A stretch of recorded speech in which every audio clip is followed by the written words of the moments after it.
आम सरकार निष्पत्ति नहीं जहाँ आमर प्रथम दिनर कैबिनेट बैठक तृतीय प्रस्ताव थिला सुभद्रा योजना को लागू करने जहाँ आम संकल्प पत्र रे स्थान पाई। रविवार दिन ओडिशा सरकार प्रधानमंत्री नरेंद्र मोदी जन्मदिन रे सेप्टेम्बर 17 रे सुभद्रा योजना आरंभ करने को घोषणा करिसंती। प्रथम राज्य कैबिनेट बैठक रे अनुमोदन होइथिबा एही योजनार शुभारंभ रे मोदी जोग देबे।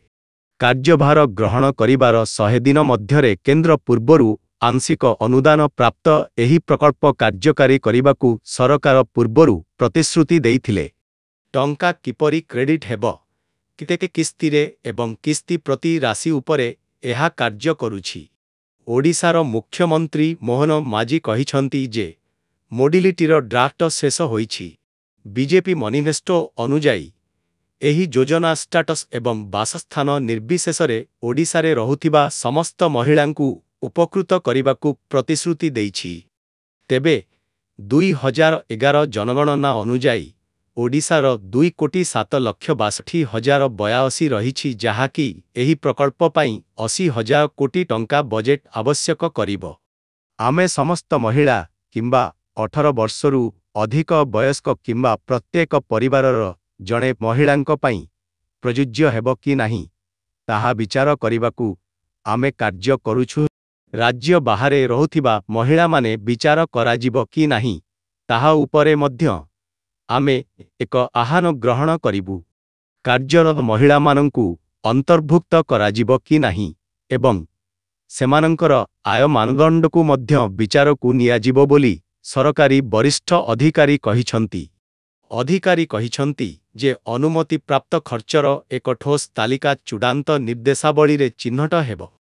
आसंता सेप्टेम्बर मास 17 तारीख रे माननीय यशस्वी प्रधानमंत्री नरेंद्र मोदी जी जन्म उत्सव अछि एवं से जन्म उत्सव रे जन्म दिन रे आम सरकार निष्पत्ति नहीं जहाँ आमर प्रथम दिनर कैबिनेट बैठक तृतीय प्रस्ताव थिला सुभद्रा योजना को लागू करने जहाँ आम संकल्प पत्र रे स्थान पाई।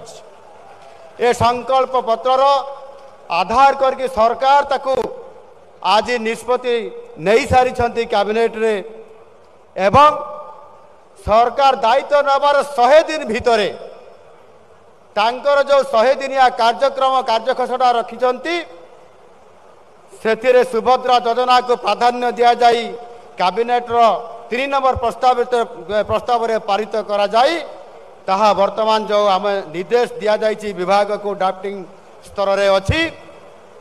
आगामी प्रधानमंत्री जी जन्म उत्सव रे प्रत्येक महिला को 50,000 टंकार भाउचर जगै दिया जिवो। से दिन ये कार्यक्रम को लॉन्चिंग करा जिवो। राज्य सरकार ये प्रथम गुरुत्वपूर्ण निष्पत्ति यह आपण मानकर संभव कारण आज आमर संकल्प पत्र जो प्रथम गुरुत्वपूर्ण दाबी अच्छी पूरण होगा जाऊँगी।